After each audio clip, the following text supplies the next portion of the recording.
মই গাঁওথান শ্ৰী বিমানজ্যোতি নাথ। আজি আমাৰ এগ্ৰিকালচাৰ এডিঅ' বাইদেউ আৰু আমাৰ জলসিঞ্চন বিভাগৰ নাজিৰা সংমণ্ডলৰ SDO ছাৰ,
নমস্কাৰ, মই জামুগুৰি কৃষি চক্ৰৰ কৃষি উন্নয়ন বিষয়া।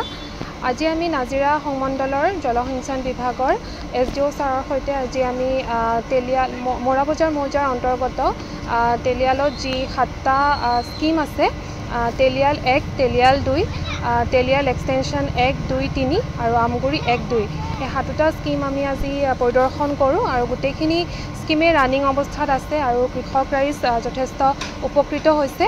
এই খৰাং বতৰতো তেখেতসকলৰ ধান আচলতে খুব সুন্দৰভাৱে হৈ আছে, একো অসুবিধা নোহোৱাকৈ।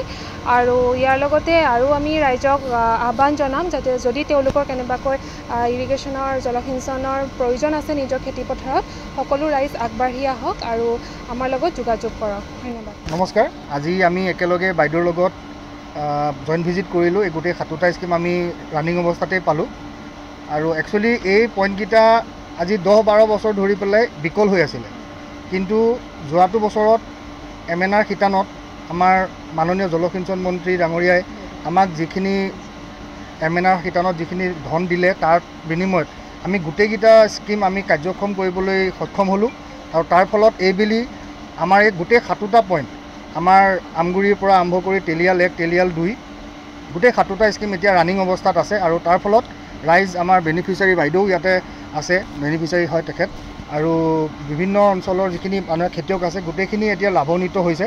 গতিকে আমি জলসিঞ্চন বিভাগৰ মাননীয় মন্ত্ৰীক এই সুযোগতে আমি এটা ধন্যবাদ জ্ঞাপন কৰিলোঁ। ধন্যবাদ।